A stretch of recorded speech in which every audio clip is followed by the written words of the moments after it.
안녕. 시원한 바람이 불어오면 김선선. 네. 책을 안 읽고 있는 김선선입니다. 사실 읽고 있긴 해요. 구의 증명. 일단 이거부터 얘기하자. 사랑의 기술이란 책을 읽다가 말았어요. 진짜.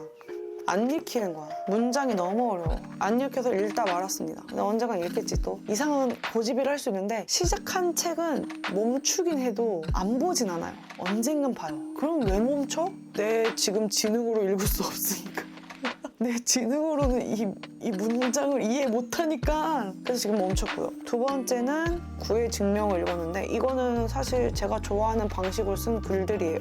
굉장히 간결하고 담백하게. 하지만 그렇다고 해서 직접적이지 않은 표현들. 제가 진짜 좋아하는 그 불면은 날아갈 것 같은 그 건조한 문체인데 제가 좀 우울증을 앓고 있다 보니까 초반부터 느꼈어. 읽으면 안 되겠다는. 제가 좀 더 건강해지면 이거 해야겠어요. 이건 그리고 지금 읽고 있는 책은 참을 수 없는 존재의 가벼움입니다. 이게 좋았어요. 뭐라고 적혀있냐면 내게 돈은 중요하지 않아. 그럼 뭐가 중요하지? 사랑이라고? 사랑은 전투야. 나는 오랫동안 싸울 거야. 끝까지. 라는 문구가 확 와닿아서 읽고 있는데요. 초반은 소설보다는 좀 철학서처럼 시작을 하더라고요. 근데 어쨌든 한번 읽어보려고 합니다. 제 11월의 책이고요. 그러다 보니까 데미안 이후로 독후감 영상을 찍지 않고 있었는데 그런데 너가 뭘 야부리 털려고 영상을 켰냐 하면 뭐 아시는 분도 아실 수 있겠지만 제가 연극 연출에 대한 꿈이 좀 있었지만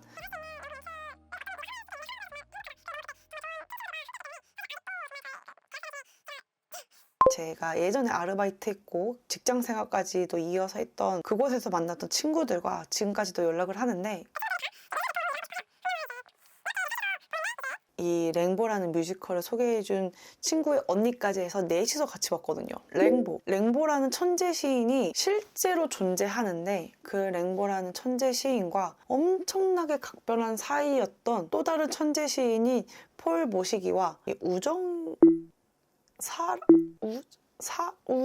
뭐 그런 이야기. 근데 그거를 이제 각자가 살아오면서 썼던 그 시들 가지고 노래를 만들었고 이들 사이에 어떤 이야기가 있는지 사실 정확하게 알려진 바는 없으나 사람의 상상력을 가미해서 어느 정도 내용을 각색해가지고 만든 이야기더라고요. 총 3명의 주인공이 나옵니다. 랭보, 폴, 그리고 들라에. 근데 들라의 이름을 제가 잘 발음을 못해요. 그래서 들이라고 하겠습니다. 연극 내용은 액자식 구성이에요. 폴이라는 사람이 술을 졸라게 많이 마시고 있는데 들이 찾아옵니다. 들이 찾아와서 랭보가 마지막 시를 쓰고 죽었는데 그 마지막 시를 우리 찾으러 가자.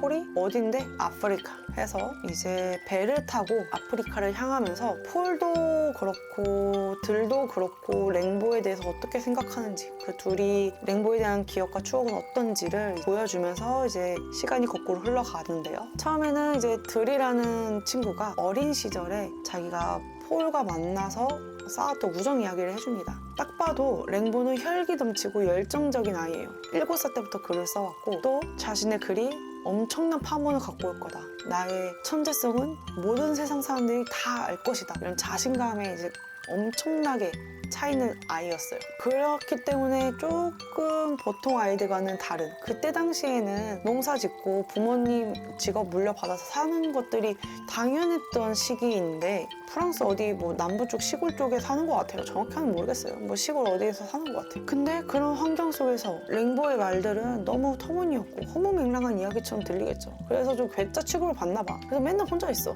근데 들도 비슷해. 들은 자기가 본 것들을 그림을 그리긴 하는데 그냥 기록의 하나의 방법이고 난 좀 친구들이 없으니까 그림 그리고 있는 거고 난 농사 짓고 계시는 엄마 아빠 일에 물려받을 거고 근데 진짜 이게 맞나? 랭보라는 친구를 우연하게 만나면서 쟤는 어렸을 때부터 자기가 뭘 하고 싶은지 그리고 그거에 대해서 어떻게 될 것인지 저는 확신을 갖고 미친 듯이 달려가는데 왜 나는 생각을 못하지? 어쩌면 랭보랑 함께 있으면 나도 내 꿈을 찾을 수 있을지도 몰라 라는 생각을 하게 됩니다. 지금 이 내용들이 이제 본격적인 이야기의 뼈대들이긴 한데 계속 제가 그냥 그럴 것이다 라면서 좀 제 개인적인 소견들을 좀 덧붙일 거예요. 그래서 확실치 않은 내용들이 섞여 있습니다. 김선순의 추리극, 추리 뮤지컬 탄생. 랭보라는 사람은 그렇게 열정이 너무 넘치기 때문에 폭풍 같은 사람인 거예요. 그런 예술가들도 있죠. 그 사람은 가만히 있기만 해도 몸 주변으로 폭풍이 계속 24시간 휘몰아쳐서 주변 사람들까지도 그 폭풍에 휘말리게 되는, 너무 확실한 신념을 갖고 있는 폭풍이다 보니까 주변에 있는 사람들이 오히려 그 폭풍에 휩쓸려서 불안해지고 마는 그런 예술가들도 있죠. 랭보는 그런 스타일인 것 같아요. 그래서 들은 랭보랑 같이 있으면은 그 불안함이 설레임으로 다가와서 떨리기도 하고, 랭보의 시는 너무 멋있기도 해. 실제로 걔랑 같이 있으면 나도 내 꿈을 찾을 수 있을 것 같기도 하면서도 또 계속 나를 하염없이 비교하게 되는 거야. 쟤는 저런데 왜 나는 아직 못하는 거지? 내가 지금 뭐 하고 있는 거지? 내가 정확하게 원하는 건 뭘까? 랭보도 내가 이렇게 생각하는 만큼 랭보도 날 생각해 주겠지? 근데 이제 랭보는 그 당시에 17살이었는데 시를 계속 이제 투고를 하는데 좀 잘 안 됐어요. 그리고 그 투고하는 방식이 출판사가 아니라 그때 그 17살 당시에는 자기 시를 써서 그 당시에 유명한 시인들한테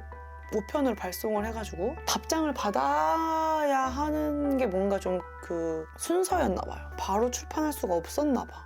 그래서 당대 잘 나가는 시인들에게 이제 막 자기 시를 써서 보내는데 번번이 답장이 오지 않죠. 그때마다 들이 막 너는 정말 잘할 수 있어. 정말 최고야 최고. 그런데 최근에 이런 시가 나왔는데 너 한번 읽어볼래? 하고 이렇게 건네줍니다. 랭보는 자기 시에 자기 글에만 미쳐있기 때문에 최근 베스트셀러들을 모르나 봐. 그래서 막 보는데 폴이라는 어떤 시인의 시집인 거야. 근데 와 돌아버려. 맞돌이네? 이 사람 시 개 맞돌이. 그래서 바로 자기 시를 보냅니다. 그러는데 그 시를 받고 폴도 깜짝 놀래요. 폴은 이제 나중에 찾아보니까 랭보랑 폴은 10살 정도 차이가 나요. 그때 이제 폴은 등단도 했고 또 그 어떤 협회가 있나 봐요. 그 협회에서 주는 일감으로 일도 해가지고 이제 밥벌이도 해서 가족도 있어요. 그 가족의 생계도 자기가 책임질 수 있고 그렇게 지내고 있지만 좀 술에 점점 의존하고 있었어요. 왜냐? 나는 시인인데 시라는 거는 결국에는 어떤 많은 예술 작품들 중에서도 가장 좀 순수하고 뭐랄까 원초적인 예술로 좀 이야기를 또 많이 하시잖아요. 그런 분야인데 나는 그 마음을 다 잃어버린 거야. 어떻게 했던 거지? 어떻게 하는 거지? 내가 쓰는 시들이 진짜 시 맞아? 아씨 자꾸 이명 들려. 근데 이명이 환청과 함께 들려. 잉 이 잉은 아니야. 이 절대 음감은 아니라서 어쨌든 그런 이명이 들리면서 막 이런 소리가 들려요. 그 반지의 제왕에서 볼롬한테 그 My precious 막 이러면은 막 자꾸 그 반지가 이야기하잖아. 그런 목소리가 계속 들리는데 랭보라는 어떤 조물애기가 보낸 딱 시를 봤는데 와 내가 찾던 그 순수함의 힘, 열정의 힘, 이 사람이 갖고 있어. 오케이 해가지고 바로 이제 파리로 와라. 기차표를 같이 보냅니다. 그래서 랭보는 그렇게 파리로 떠나요. 그리고 둘은 그렇게 파리에서 만나게 되는데 만나자마자 서로가 서로의 소울메이트임을 알게 됩니다. 진짜 근데 그걸 묘사하는 것도 좀 그래. 이렇게 걷고 있거든요. 가다가 갑자기 얘가 휙 뒤돌아봐. 그리고 얘 이쪽 가다가 휙 뒤돌아봐. 너무 클리셰적인 그 만남이긴 한데 보통 그거는 이제 그 남녀 사이에서 하는 그런 거잖아. 제가 이제 이런 뮤지컬이나 연극, 영화 어떤 걸 보러 가든 시놉시스도 보지 않고 가는 경우가 많아요. 그래 포스터 정도는 보긴 하는데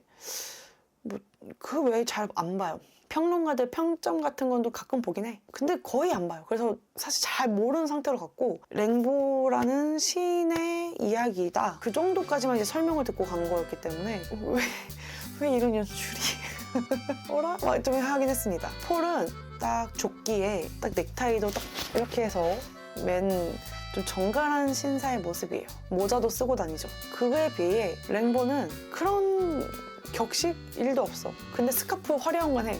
그건 왜 했는지 몰라. 그 스카프 화려한 건 해. 딱 봐도 옷에서부터 둘의 차이는 좀 극명하게 갈리죠. 한 명은 뭔가 규격화되어 있는 느낌. 근데 한 명은 혈기왕성한 느낌. 나쁘게 말하면 정리정돈 안 된 느낌. 그런 두 사람이 이렇게 해서 슉 만납니다. 폴은 랭보의 나이를 듣고 놀래요. 뭐? 세븐틴? 아, 17달이었단 말이야? 하지만 랭보는 자기의 어린 나이는 그게 크게 문제가 될 거라 생각하잖아요. 왜냐면 자기는 7살 때부터 글을 써왔고 그때부터 자기는 언젠가는 최고의 문학가로서 성장을 할 거기 때문에 자기는 10년을 기다린 거야. 7살 때부터. 그러니까 17살인 게 내가 어린 게 뭐가 중요해? 그리고 막 담배를 겁나 펴. 담배 그 파이프 있는 그걸로 이제 겁나 펴, 랭보가. 뻑뻑. 서로가 서로의 시를 보고 이미 반한 상태였기 때문에 그리고 또 두 번째로 이렇게 해서 마주쳐가지고 또 두 번 반했기 때문에 그들은 급속도로 친해집니다. 이제 극중상 어쩔 수 없겠지만 빠른 진도를 위해서 하룻밤 만에 그들이 이제 우정을 다지게 되는 것처럼 이야기를 하게 되는데 폴은 이 랭보라는 사람이 너무 천재적이니까 파리가 예술가들의 그 성지? 어쨌든 파리로 가야지 성공할 수 있었던 이유 중에 하나는 저는 잘 모르지만 제가 언니들과 파리 여행을 갔을 때 좀 느꼈던 점이 아뜰리에가 굉장히 많고 개인 전시회, 개인 갤러리, 정말 작은 갤러리들이 또 굉장히 많았어요. 그걸 보고 갤러리가 이렇게 많으면 당연히 내 작품을 걸 수 있는 기회도 많으니까 당연히 파리로 모여들 테고 파리로 모여들었다면 거기에 또 모여든 예술가들끼리 또 이야기를 나누면서 또 새로운 문화가 만들어지고 그렇다 보니까 자연스럽게 파리가 예술의 도시가 될 수밖에 없었겠네? 뭐 약간 그런 생각을 한 적이 있었거든요. 그래서 아마 뭔가 좀 그 아뜰리에 같은 게 있었던 것 같아요.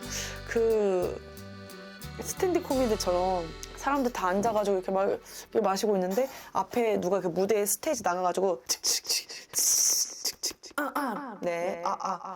자, 오늘 제가 발표할 코미디는 그래서 이제 하잖아요. 약간 그런 문화 공간이 있었던 것 같아요. 뭐 아뜰리에라고 해야 되나? 그런 공간이 있었나 봐요. 폴이 사람들한테 이 랭보를 소개시켜주고 싶은 거야. 그래서 그런 공간을 갑니다. 물론 정확하게 묘사가 되진 않지만 그런 공간인 것 같아. 자, 오늘은 이제 김선선 시인이 자신의 시를 발표하겠습니다. 네. 하늘천 따지, 거물현 누르항, 태종태세 분노. 근데 그 시를 듣고 랭보가 기가 막힌 거지. 아니 여기는 시쟁이들만 있는 거 아니었어? 근데 어쩜 저런 저급한 시가 나와? 참을 수 없어. 나 랭보 참을 수 없어. 참을 수 없어서 파리까지 달려온 놈이야 나. 그래서 바로 스탠드업. 번호표도 안 뽑아. 그 새끼는 번호표도 안 뽑아. 바로 일어나가지고 내가 시를 읽겠다. 너네 들어봐라. 근데 시가 제목이 안증뱅이 막 이런 거. 이게 너네들은 그저 안증뱅이일 뿐이야. 약간 갑자기 대규모 총기 난사. 거기 있는 시인들을 총기 난사. 시인들 어리둥절. 뭐야 들어본 적도 없는 갑자기 나부랭이가 등장해가지고 나 안증뱅이라면서 미친 비난을 하기 시작해. 그 폴이 처음에는 죄송합니다 하다가 폴도 점점 술이 들어가고 랭보의 말이 다 맞아. 이 새끼들 다 병신이야. 근데 이 병신들 눈 밖에 나가면 자기도 이제 생기 꾸려나가기도 힘들고 어쨌든 자기도 시인이니까 시인 커뮤니티에 있어야 되니까 좀 비리비 기었던 게 있었던 거지. 그래가지고 이제 술김에 그 랭보가 하는 그 컨트롤 비트에 자기도 다운로드 받습니다. 여이요 체키라고 하면서 들어가. 그래서 둘이서 미친 듯이 주고받아. 너 죽고 나 살자면서 막 근데 이제 그 래퍼들은 랩으로 싸우는 것처럼 시인들은 시로 싸우나 봐. 그게 전개가 되면서 그 둘이 그 새벽에 엄청 즐거웠어요. 그리고 사상도 얼추 맞잖아. 파리 시인들이 다 안증뱅이라면서 우리같이 서서 이제 이렇게 행동하는 행동파 시인들 그런 단어가 있었을까? 우리만한 애들이 없어. 우리는 시를 진짜 더 많이 써가지고 이 새끼들 코를 납작하게 해야 돼. 그 와중에 시를 써서야 뭐 주먹 다짐을 해가지고 내가 이기겠다 이런 거 아니야. 굉장히 정적이고 그 착한 느낌. 그 래퍼들이 컨트롤 비트 다운받아서 나를 디스해? 너 뒤졌어 하고 총을 꺼내는 게 아니라 너 죽었어. 찹찹찹찹찹 잠깐 여기서 라임 착착 해주고 이렇게 하면은 12마디가 되는데 그걸 좀 줄여서 8마디로 그런 느낌으로 하나 봐. 그래서 랭보는 파리에 있으면 안 된다. 폴 나랑 어디든 떠나. 근데 파리는 절대 안 돼. 파리에 있으면 있을수록 썩어 들어갈 뿐이에요. 근데 폴은 가정이 있잖아. 이게 무슨 뜻이야? 결혼한 사람이라는 거야. 여러분들도 생각해봐요. 남편이 아내가 시친놈이야. 시에 미친놈. 그래서 밤마다 뭐 스탠드 코미디 같은 거 그런 데 가가지고 사람들이랑 그 시 담소 나누는 것도 짜증나 죽겠어. 밤마다 나가는 것도 짜증나 죽겠는데 17살짜리 어떤 애가 와가지고 가정도 버리고 시 쓰러 가자고 하니까 말이 돼? 나는 잠깐 그 순간에 폴의 아내가 된 그런 상상을 좀 했었어.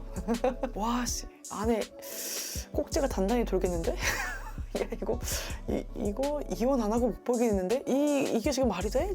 폴 정신 차려. 저 새끼 세븐틴이야. 하지만 폴은 자기가 몇 년 전부터 잃어버렸던 나의 열정들, 내가 시를 쓰기 위해서 갖고 있어 하는 그 마음들 어떻게 찾아야 되는지 모르겠는데 랭보가 이미 다 갖고 있어. 랭보랑 함께 있으면은 분명 나의 시도 다시 돌아올 거고 내가 원하는 시를 쓸 수 있게 될 텐데 이건 나한테 기회야. 랭보로 따라가고 싶어. 근데 어떡하지? 겁나 고민해요. 근데 랭보는 답답한 거죠. 왜 고민하는 거야?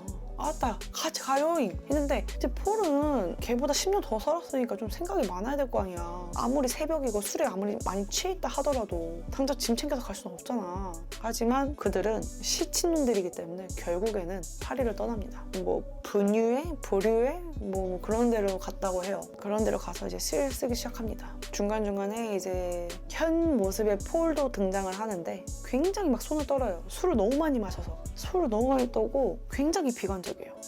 랭보 그 새끼는 쓰레기야. 그 새끼는 악마야. 막 이런 식으로 말하고. 또 들도 그때 세븐틴이 아닌 어른인 상태로 이제 폴을 만나러 간 거기 때문에 같이 아프리카로 떠나자고 한 거기 때문에 말투도 굉장히 정갈하죠. 아닙니다. 정말 랭보와 함께 했던 시절 동안 행복한 기억이 정말 없었나요?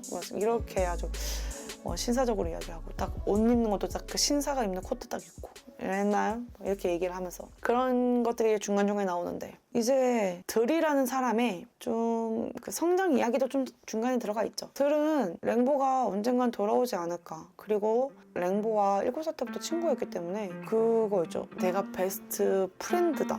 내가 얘 최고의 친구, 걔 마음속에 있는 그 한 자리 딱 있으면 나여야 해. 약간 그런 생각이 있었단 말이죠. 근데 보내오는 편지들 보면은 폴이 더 쩔칭이 된 것 같아. 좀 서운해. 좀 서운해 하면서 들은 좀 불안하기도 합니다. 랭보는 뭔가를 하려고 앞으로 나가고 있고 누군가를 만나고 있고 어떤 결단을 또 내려가지고 또 어떤 시골로 가가지고 거기서 또 처박혀서 시를 쓰겠다고 하고 막 이러는데 이게 순서가 맞나? 뭐 어쨌든 뭐 들도 그러니까 그런 고민을 한다. 이제 랭보와 폴은 몇 개월 이제 같이 살게 되는데요. 자, 여기서 문제. 생기는 누가 책임지고 있을 것인가? 아무래도 땡전 한 푼 없이 기차표 달랑 하나 받아가지고 파리로 갔던 랭보 녀석보다는 폴이 좀 더 현실적이겠죠. 폴이 파리를 떠나기 전에 챙겨왔던 자금으로 몇 개월을 살았는데 점점 돈이 떨어져 나가는 거예요. 월세도 밀려나가고. 그때 마침 이제 들이 찾아와요. 폴과 랭보가 사는 집에. 가가지고 폴하고 랭보한테 보소장 2장을 딱 줍니다. 딱 그 2장을 주는데 그 2장에 이제 하나는 폴 와이프가 이혼하자고 이혼 소소장을 보냈고 나머지 하나는 랭보 어머니가 폴한테 내 아들내미 꼬드겨서 데려간 놈 하면서 이제 고발인가 뭐 그걸 했대요. 그 2개를 다 이제 전달을 해줘요. 다른 사람들 시선을 봤을 때는 그게 맞아. 누가 생각하겠어. 17살짜리가 27살짜리를 꼬드겨서 시골에 내려가가지고 처박혀서 시를 쓰고 있을 거라고 누가 생각하겠어. 반대로 생각하지 다. 폴이 랭보를 꼬드겨서 시를 쓰러 내려갔다 라고 생각할 거 아니야. 그때 이제 그런 추문도 돌아요. 어쨌든 둘이 소울메이트급으로 눈이 맞은 건 사실인데 그 눈이 맞았던 그 분위기들이 좀 묘했잖아. 제 친구의 언니가 랭보 덕후인데 배역을 맡으신 배우분들마다 묘사하는 그 디테일이 많이 다른데 어떤 폴을 연기하는 배우분은 좀 더 랭보에 대한 마음을 연인의 관점으로 좀 끈적하게 이제 표현을 하신다고 하고 제가 봤던 이제 폴은 그나마 조금 브로맨스, 우정에 좀 가까운 느낌으로 표현을 하신다라고 이야기를 해주셨어요. 그럼에도 불구하고 좀 제 눈에도 좀 끈적한 게 좀 보이긴 했거든요. 아무리 그 우정의 느낌으로 연기를 하신다 한들 나 같은 인간 눈에도 그렇게 보이는데 그 당시 파리 사람들한테는 얼마나 그게 잘 보였겠어. 기사가 나는 거야 막 랭보랑 폴이 사귄다고. 아니 근데 할 일이 그렇게 없어? 왜 파리 신문 기사에 걔네들이 사귄대요 이걸 왜? 어쨌든 너무 천재 시인이다 보니까 사람들이 입에 오르락 내리락 하는 것도 너무나도 많았을 테고 근데 그 둘이 눈 맞아서 이제 시골로 내려가가지고 이제 골방에 처박혀서 시를 쓰고 있다? 이거야말로 너무 재밌는 거지. 이제 파리의 디스패치들인 거지. 그러니까 막 그런 신문 기사 보면서도 이제 있는데 폴이 점점 마음이 착잡해지는 거예요. 시를 쓰긴 쓰는데 랭보는 시만 써. 얘는 진짜 시만 써. 어떤 현실이나 그 상황에 대한 불안감도 없어. 얘는 왜냐? 자기는 시로 밥 먹고 살 거거든. 랭보는 진짜 시만 써요. 그래서 출판사에 그 시를 투고하는 건 폴이 대신에 좀 밖에 나가서 해주는 것 같아요. 우편 같은 거 갖고 와가지고 아 이번에도 좀 안 됐다, 그 다음에 또 해보자, 뭐 이런 얘기를 하더라고. 근데 랭보는 막 자기 막 시 쓰고 막 난리가 났는데 폴이 점점 숨 막히는 거야. 월세가 막 4개월치 밀렸어. 근데 랭보 이 새끼는 자꾸 그 시만 써. 나도 시 쓰고 싶어. 실제로 대사가 나도 시 쓰고 싶어. 나한테 필요한 거는 시를 쓸 시간과 너야. 랭보. 그런 표현이 있어요. 폴도 시친놈이기 때문에 시를 쓰고 싶단 말이야. 이게 마냥 그 둘이 좀 추문이 있었다고 하더라도, 실제로 추문이 있었다 하더라도 그것만 있었을 것 같진 않아요. 라이벌 같은 감정도 묘하게 섞여 있었을 거예요. 그런 표현도 있거든요. 랭보가 잠들고 있을 때 폴은 랭보가 쓴 시들을 보면서 감동을 받는 장면이 있고, 랭보는 폴이 쓴 시를 보면서 와 어떻게 이런 단어들로, 폴 이 시 제목은 뭐야? 하면은 폴이 초록, 그린이란 뜻 초록. 와 초록? 미쳤어, 너무 멋져, 막 이러면서 막 그런 게 있거든요. 좀 서로에게 정말 좋은 자극이 되는. 하지만 현실의 문제는 너무 가혹하기 때문에 그 둘은 그거를 좀 해결할 수가 없어요. 그래서 결국에는 싸우게 되는데 그 싸우면서 상황이 극단적으로 흘러갑니다. 일단 랭보는 폴이 이명을 듣고 있거나 환청을 듣고 있는 걸 알는지 모르는지 모르겠어요. 그 연극 내에서, 뮤지컬 내에서는 그게 표현이 안 되는데 폴은 그 총을 항상 들고 다녀요. 총을. 왜냐면 시만이 자신의 인생이거든. 근데 자꾸 이명이나 환청이 들리고 자기는 그 시를 쓰는 능력을 뭔가 상실한 것 같고 난리가 났는데 내가 살아야 돼? 잠깐. 바로 그냥 할 수도 있기 때문에 이걸 있는데 랭보가 그걸 발견해요. 클리셰적인 복선이죠. 랭보가 그걸 발견했을 때는 이제부터 쓰일 겁니다. 이제 관객분들 똑똑히 보시오. 이 총 굉장히 중요한 어떤 갈등, 클라이막스를 향할 때 쓰일 겁니다. 이렇게 보여주는 거니까 또 보여주는데요. 그런 이제 생계의 문제들, 현실의 문제들에 서로 치고 싸우다가 폴은 안 되겠다, 가야겠어, 나는 다시 파리로 돌아가야겠어. 랭보는 굉장히 배신감을 느끼게 돼요. 아 맞아, 근데 그 전에 폴이 랭보한테 취준을 권합니다. 취준 좀 할래? 나 혼자는 좀 힘든데. 근데 랭보가 진짜 극대노를 한 거죠. 나는 바깥에 있는 노동자들보다 지금 더 많은 시를 쓰고 있다. 난 그 많은 노동을 하고 있는데 어떻게 나한테 그렇게 이야기를 하냐. 그때 폴이 그 말을 하는 거예요. 나도 시 쓸 시간 필요해. 그리고 너도 필요해. 하지만 둘이 막 그렇게 극단으로 이제 치고받고 싸우다가, 극단적인데요. 갑자기 폴의 손에 펜으로 찌릅니다. 하면서 이제 둘은 이별을 하게 됩니다. 이별을 하게 되는데요. 하지만 이별을 하게 되는 와중에도 이제 그 이별 멘트가 아주 놀랐습니다. 그 전까지는 좀 독특한 우정이네? 왜냐면 저는 그런 이제 좀 동성애적인 요소가 있을 거라 생각을 못 하고 있었어요. 계속 와 저런 우정이 있을 수 있구나. 근데 좀 찐득하긴 한데 근데 사람이라는 게 그 소울메이트를 만났을 때 찐득할 수밖에 없잖아. 약간 그런 생각으로 있다가 이 대사를 듣고 이거 약간 동성애적인 요소가 있구나. 그 신문에 났던 그 추문도 정말 추문이라 생각했거든요. 연극적인 요소로 둘 사이가 얼마나 깊은 관계인지 보여주는 그런 장치라고 생각했어. 실제로 그런 소문도 퍼지긴 했다곤 하지만, 왜냐면 이제 찔렸잖아. 그러니까 폴은 진짜 좀 짜증이 나지. 그래서 짐 챙기고 갑니다. 그 짐 챙길 때도 또 그 야무지게 그 이혼 소송장이랑 그 고발장 다 챙겨서 이렇게 타닥 하고 가더라고. 근데 갈 때 랭보가 너 여기서 나가면 나랑 진짜 끝이야, 이 대사를 하는 거예요. 난 여기서 알았어.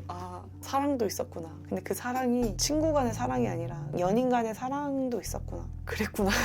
그렇게 그들은 찢어지지만 결국 다시 붙습니다. 왜냐면 랭보는 자신의 시를 계속 인정받고자 하는데 출판사, 어떤 시인들한테서도 어디서도 인정 못 받았지만 폴만이 자기 시를 편지로 받았을 때 인정을 해줬던 사람이야. 그래서 이 사람이 내 시를 인정해주는 것으로 나는 세상의 인정을 받은 느낌이 들었었단 말이야. 그러는데 이 사람이 없으니까 내 시의 가치가 막 떨어지는 것 같아. 예술 작품들은 누군가가 봐주고 읽어주고 경험을 해줘야 생명력이 생긴단 말이에요. 근데 나의 유일하게 나의 모든 걸 이해해줬던 폴이 없다니. 그리고 폴도 나의 이런 권태로움들, 나의 이런 좀 불성사나운 시인으로서 발전하지 못한 나의 이런 모습들, 랭보와 함께 있었을 때 시를 썼거든. 초록시 썼거든. 그래서 그 둘은 서로를 그리워해서 결국 만나게 되는데요. 만나게 되지만 싸웁니다. 결국 이때 총을 쏴요. 랭보가 탁탁. 그때 랭보가 폴한테 겨누면서 내 시가 최고라고 말해.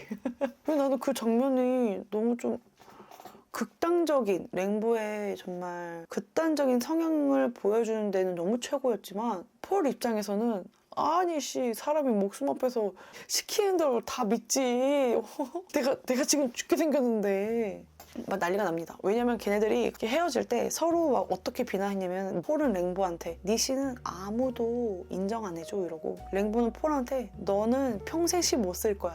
너무 서로를 사랑한 나머지 서로가 어떤 걸 결핍으로 느끼고 어떤 걸 고통받아 하는지 너무 잘 아니까 공격도 너무 쉬운 거예요. 알죠? 그 연인 간의 그 싸움이 정말 그 가슴 아픈 싸움으로 쉽게 변질되는 게 정말 그 깊은 영혼까지 서로를 알아버리기 때문에 그 사람이 어떤 부분이 약점인지도 알게 돼서 싸울 때 그걸 공격 수단으로 쓰는 사람들이 꽤 많잖아. 그들도 그랬던 거지. 그래서 랭보가 그걸 기억하고 있었으니까 이제 좀 탁 하면서 말해 내 시가 최고라고 말해. 맞아, 네 시가 최고야. 투닥투닥 하다가 폴은 랭보의 손을 사격하고 맙니다. 근데 이건 어떤 폴마다 다르게 묘사한다고 하더라고요. 그 친구가 알려준 게 이제 어떤 폴은 내가 사랑하는 사람을 총을 쏘다니 이건 우발적인 사고야 하면서 엄청 놀라는 식으로 이제 연기를 하시는 분이 있고, 제가 본 폴은 굉장히 고통스러워서 이 고통을 그 사람한테 상처로 주고 싶은 그런 감정으로 총을 쏜 것 같았어요. 굉장히 독특한 상황이죠. 우발적으로 행동하고 충동적이고 굉장히 즉흥적인 랭보는 총을 겨누긴 했지만 결국엔 쏘진 않았는데 굉장히 많은 걸 인내하고 참고 견디고 격식이 있는, 품이 있는, 격조를 지키는 그런 단어들과 어울리는 폴이 사격을 해버렸다는 게, 총격을 해버렸다는 게, 뭐라고 해야 돼? 사격이랑 총격이랑 다른 말이냐? 어쨌든 그랬다는 게, 그게 좀 아이러니하죠. 근데 실제로도 이 총격 사건이 있었고 연극 안에서도 폴은 2년형에 처해집니다. 그리고 랭보는 이 세상에 어떤 사람도 내 시를 이해해줄 사람이 없다. 폴이 없으니까. 그래서 절필을 선언을 하게 돼요. 이 과정에 또 들은 또 가슴이 아파요. 베스트 프렌드고 쩔친인데 친구가 그렇게 힘들어하고 있을 때 힘이 되어주지 못한다는 거 굉장히 또 슬픈 일이죠. 근데 나는 왜 너의 시를 이해 못하는 사람으로 계속 생각하는 걸까? 근데 랭보는 너는 내 시를 다 알고 있는 사람이야. 하지만 내 시를 이해해주는 사람은 폴뿐이야. 확실히 나누더라고요. 초반에서도 계속 그렇게 나눠요. 내 모든 시를 알고 있는 이 사람도 소중해. 하지만 이해하는 사람, 내가 어떤 의도로, 어떤 마음으로, 어떤 이유로 이 단어들을 썼는지를 이해해주는 사람은 폴뿐인 거야. 이거는 근데 계속 제 추리가 섞여 들어간 거기 때문에 정확한 해석은 아니에요. 내 작품을 이해해주고 봐주는 사람이 없다면 결국에는 생명력이 없는 거나 마찬가지이기 때문에. 뭐야? 이 새벽에? 지금 새벽 4시거든요. 떡볶이 먹고 싶다. 뭐 어디까지 하겠냐. 뭐 그래가지고 랭보는 자유였나? 뭘 찾으러 그 아프리카를 떠납니다. 랭보가 7살 때 처음으로 썼던 글이 있는데 그 내용이 아프리카에 오아시스를 찾아 떠나는 두 소년의 이야기였거든요. 랭보는 그 글처럼 아프리카로 떠납니다. 그리고 이제 현실로 돌아와서 폴과 들은 아프리카를 도착을 합니다. 폴은 좀 생각이 많아요. 내가 여기 왜 왔을까? 들은 그 폴의 시를 찾으려고 막 노력해서 결국엔 찾습니다. 딱 펼치더니 굉장히 표정이 어두워져서 이거 마지막 시가 아닌 것 같아요. 다른 곳에 썼을 것 같아요 하면서 다른 곳에 막 뒤지기 시작해요. 그래서 폴은 이게 왜 이래? 하면서 그 공책을 빼서 봤는데 그건 시가 아니라 일기장이었어요. 1800 몇십 년 나는 뭐 원두 회사에 취업을 한 것 같아요, 랭보가. 그래서 원두 회사에 뭐 취업을 해가지고 원두를 뭐 갈고 원두를 따고 커피를 어떻게 하고 그랬다. 몇 프랑을 받았다. 몇 월 며칠 어떤 무역회사와 계약을 해가지고 몇 프랑을 받았다. 폴이 막 웃어요.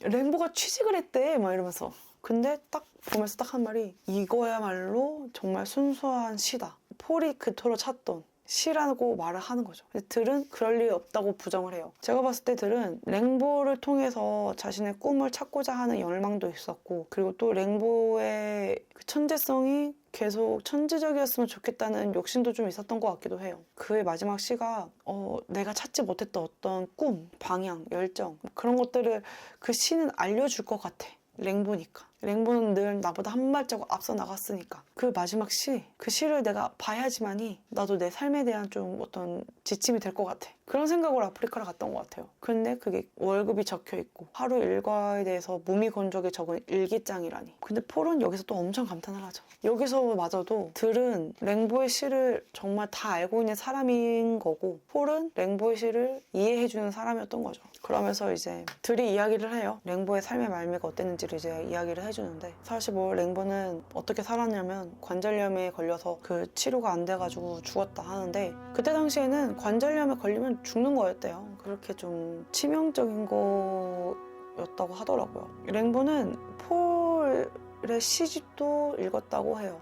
들이 이제 아프리카로 폴 시집을 냈어. 랭보 한번 읽어봐 하면서 보내줬다고 해요. 랭보가 이제 들한테서 받은 이제 폴의 시집을 보면서 그 어떤 시를 읽습니다. 어쩌고 저쩌고 저쩌고 저쩌고 이렇고 저렇고. 근데 이제 랭보가 딱 중간에 정말 어떻게 이렇게 간단하고 막 좀 단순하고 이런 단어들로 이렇게 시를 쓸 수가 있지? 그 극찬을 하면서 또 이제 짜증나. 근데 다음 문장은 더 화가 나. 하면서 또 읽어요.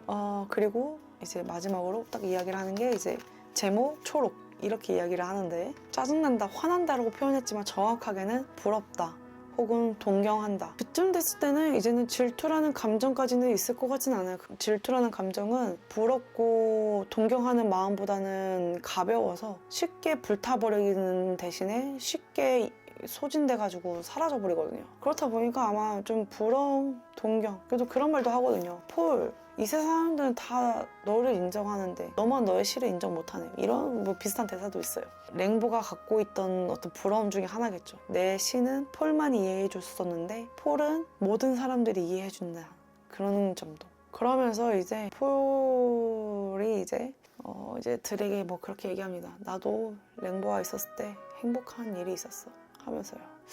그러면서 이제 그건 마무리가 되는데요. 같이 있던 친구는 랭보라는 배역에, 랭보라는 인물에 많이 좀 마음이 간다고 했어요. 하나를 치고 가는 그 열정적인 모습, 자기가 하고자 하는 거에 대한 그냥 집중하는 모습, 자기 자신이 좀 추구하던 모습, 혹은 자기 자신이 과거에는 갖고 있던 태도, 마음가짐이 랭보와 좀 유사한데 지금의 자신의 모습과 좀 비교돼서 좀 생각이 좀 많아지더라고요, 친구는. 근데 저는 반대로 폴이라는 인물에게 굉장히 많은 감정이입을 하고 사실 위로도 너무 많이 받았어요. 저는 폴이 많은 사람들한테 인정받았던 이유는 결국에는 그 인생의 고통스러웠던 부분들을 뭐 술 먹고 약간 좀 끝마무리가 좋지 않아. 실존 인물이 끝이 좋지 않아. 뭐 약간 좀 마약을 한 느낌 정확하게는 몰라요. 근데 뭐 그런 것도 했나 봐. 알코올 중독은 당연하고 이혼도 당하고. 근데 그 인물에게 왜 위로를 받았냐면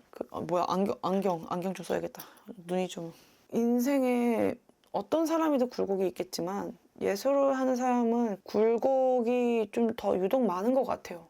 예민하고 섬세한 만큼 고통을 느끼는 그 고통의 역치가 낮은 거겠지. 그래서 잘 느끼는 거겠지. 혹은 예술을 쫓다 보면은 좀 생계나 현실이 좀 빈약해지니까 그래서 고통이 자주 따라오는 걸 수도 있잖아요.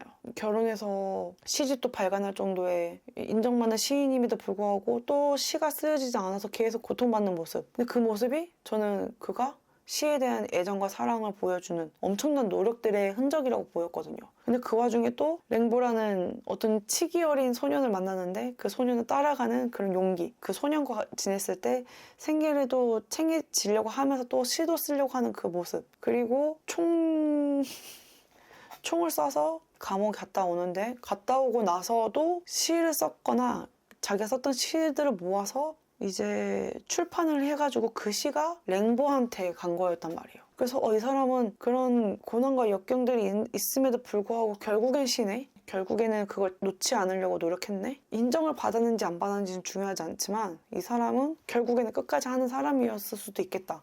실존 인물은 실제로는 아닐 수 있지만, 그런 마음이 아닐 수도 있지만, 그 극내의 인물은 그런 인물을 좀 보여줬어요. 사실은 어찌 보면은 자기를 감옥까지 가게 만들고 아내와 이혼하게끔 만들게 된 그 인물의 그 원인을 랭보라고 생각할 수도 있는 거잖아요. 오히려 그 피하고 싶은 과거일 수도 있잖아. 근데 아프리카로 가서 그의 또 일기장을 보고 또 그걸 시라고 알아봐주고, 그래서 굉장히 좀 랭보에 비해서 현실적인 인물이지 그 당시에 살았던 사람들에 비해서는 결국에는 이 사람도, 폴이라는 사람도 시인이기 때문에 좀 비현실적인 어떤 부분들이 분명히 있었을 거잖아요. 그리고 또 막 이명이나 환청 같은 것도 잘 들리고 그 연극 극내에서. 근데도 불구하고 자기가 피하고 싶은 사람일 수 있는데도 불구하고 또 그 아프리카까지 가서 직면하는 그 모습들, 또 굉장히 좀 많이 위로를 받았어요. 저는 이 연극 내용이 후반 내용들이 너무 좋았어요.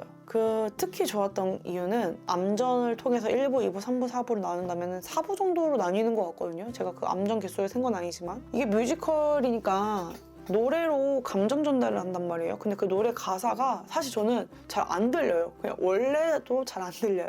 보통 사람들이 그냥 속삭이는 것도 거의 안 들려서, 뭔 얘기 하는데 잘 안 들려서 귓구멍을 거의 막 주둥이까지 갖다 대서 아 그랬어요? 또 누가 뭐 얘기하면 입모양으로 추리해야 돼. 두뇌 불가동 막 이런단 말이에요. 한국 드라마, 한국 영화도 전 사실 잘 안 봐요. 넷플릭스 등장해서 저 진짜 많이 보는 거예요. 넷플릭스 등장하기 전에는 어떤 매체에서도 자막을 띄워주지 않았어. 근데 넷플릭스가 나올 때 한국어 자막을 넣어줬거든요. 그 청각장애 있으신 분들 보라고. 저 진짜 그것 때문에 미스터 선샤인 보고, 그것 때문에 진짜 드라마 오징어 게임 다 보는 거예요. 진짜. 연극 무대는 그래도 괜찮거든요. 연극 무대는 그 발성들이 잘 들려요. 근데 뮤지컬은 노래를 부르잖아요. 이분들도 발성이 진짜 좋아서 그냥 대화하는 것들은 얼추 다 들리는데 노래는 잘 안 들린단 말이에요. 멜로디가 섞여가서 그런지. 근데 거기다가 플러스로 여기 있는 노래들이 대부분 시가 좀 섞여 있고, 근데 시 자체가 함축적인 언어를 쓸 때가 많잖아요. 그래서 이해하는데도 좀 어려웠고, 액션, 포즈, 표정, 제스처 이런 것들로, 행동 이런 것들로 이제 어느 정도 또 유추도 가능하고, 아예 안 들리는 건 아니니까요. 제가 초중반에 나의 개인적인 청력으로는 좀 소화하기가 힘들었다. 좀 내가 담을 수 있는 그릇은 이 정도인데 많이 부어주는 느낌으로. 후반부에 특히 아프리카에 있을 때 그 친구 언니가 대본집을 갖고 있어가지고 그 대본집 일부를 좀 찍어왔거든요. 양해를 구하고. 판에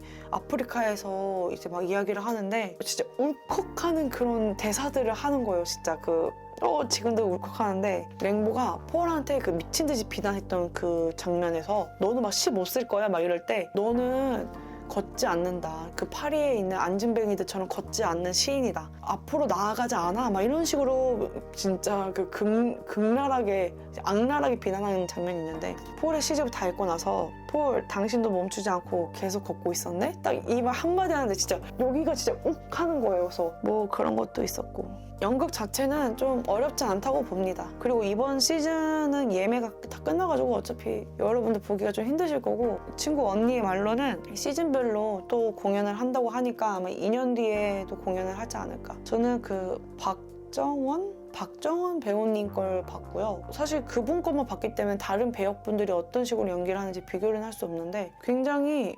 17살스러운 연기였어요. 랭보의 17살스러움을 너무 잘 표현하셔서, 실제로 그 배우님 나이가 87년생이었나? 뭐 어떤 그 나이가 있는 걸 듣고 좀 놀랐어요. 물론 제가 멀리서 보기도 했지만 그 행동이나 제스처들이 정말 17살 같았거든요. 저는 제가 예술가는 아니라고 생각하거든요. 좀 예술가들은 자기에 대한 확신과 멘탈이 좀 은근 강한 게 있어야 한다고 생각한단 말이에요. 근데 저는 멘탈이 좀이 아니라 멘탈이 굉장히 좀 약한 편이고, 스트레스 역지도 굉장히 낮아서 좀만 움직여도 스트레스를 쉽게 받고 쉽게 느껴버리고 반응해버리고 고통받아버리고 민들레 씨 같은 인물이라 툭 치면은 날아가고 사라지고 어딘가에 자꾸 누워있으려고 하고 그렇기 때문에 이 연극을 봤을 때 폴의 그 행보들이 그냥 정말 위로가 됐었는데 만약에 연극 연출의 꿈을 갖고 있거나 아니면은 그 전에 좀 그림 그리는 걸 계속 하고 싶어 했던 어린 시절의 김선희가 이 연극을 봤다면 랭보에게 굉장히 많은 감정이입을 했을 것 같아요. 그때 저는 한 가지 꿈만 생각하면 그 목표로 달리는 정말 목표지향적 인물이기도 했고 삶의 그 원동력이 정말 꿈이었거든요. 지금은 글쎄요. 찾아가는 중이죠. 그땐 그랬기 때문에 그랬었을 것 같다. 들은 이 극중 배역 중에 유일하게 그 내면의 갈등 해소가 되지 않은 사람이에요. 그런데 사실 A상처 될 수가 없죠. 자기가 뭐가 되고 싶고 뭘 하고 싶은지를 타인을 통해서 알아볼 수 있는 거는 저는 좀 어렵다고 생각해요. 들이 뭐 그림 그리던 거를 계속 그려와서 자기가 재능 없는 거를 끝까지 깨닫고 포기를 했다면 또 다른 꿈을 또 찾을 수 있다거나 어떤 식으로도 뭔가 행동을 해야 했는데 들은 자기 자신을 위한 행동들이 이 극중 내에서는 그렇게 보여주지 않기 때문에 어쨌든 최근에 이런 좋은 뮤지컬을 봤습니다. 배우분들의 연기력도 너무 좋았고 노래도 너무 좋았고 그 노래를 너무 잘 부르더라고. 그리고 무대 디자인도 너무 좋았고요. 연출도 재밌었습니다.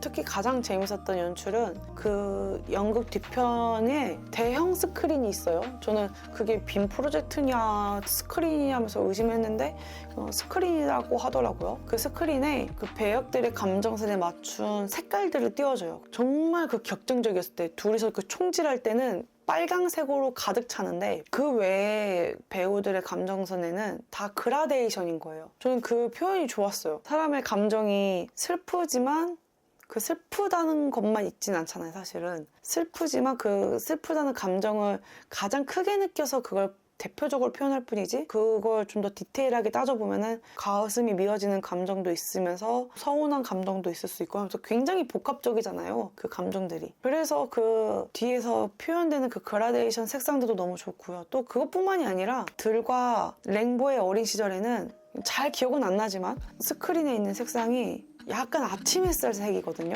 근데 아침 햇살이 아침이라는 단어, 따뜻함이 있고 뭔가 햇살이라는 단어도 좀 생기가 있는 느낌이라서 이런 색으로 보이려나? 뭐 그럴 수도 있는데 제가 생각하는 아침 햇살은 좀 새벽의 차가움은 아직도 갖고 있는 느낌이란 말이죠. 아직 동튼 지 얼마 안 돼서 밤 사이에 머금었던 그 한기는 그대로 있지만 밝은 정말 그게 아침 햇살 같은데 그런 시원한 색으로 스크린이 띄워져 있었던 것 같고 또 이제 해질녘쯤에는 그 노을이 보이는 노을처럼 또 표현도 되고 이런 점도 너무 재밌었고요. 정말 재밌었어요. 어떤 무대 디자인이 재밌었냐면 숲처럼 보이기 위해서 바닥 그 장판에 나무 그림자들을 그렸어요. 근데 그 나무 그림자가 우리가 누워서 올려다 봤을 때 그 잎사귀들이 이렇게 겹쳐져 있는 나무에 밑에서 위에서 올려다보는 그 그림자가 아니라 나무 줄기들 그림자들을 이렇게 그렸더라고요. 그렇다 보니까 뒤에서 이제 스크린 빛이 이렇게 비춰지잖아요. 그러니까 그거에 따라서 나무들이 서 있어서 여기 나무들의 그림자가 바닥에 드리워진 것처럼 그림을 그린 것 같더라고요. 그래서 실제로 숲에 있는 것 같은 거야. 그래서 이렇게도 표현할 수 있겠구나. 왜냐면 위에서 조명도 많이 때리지만 관객이 실제로 보고 느끼는 그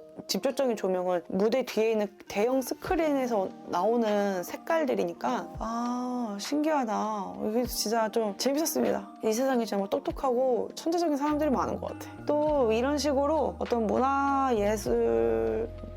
활동을 하거나 책을 읽게 되면 독후감을 찾아오겠습니다. 이게 11월의 목표인데 이 11월이 일주일도 안 남았어. 일주일 남았어. 일주일 조금 남았어. 이제 새벽 5시가 다 돼가기 때문에 여기서 그만. 오늘도 제 영상이 여러분들한테 정말 편한 쉬는 시간, 가볍게 볼 수 있는 쉬는 시간이었길 바라면서 이만 김서스는 물러가겠습니다.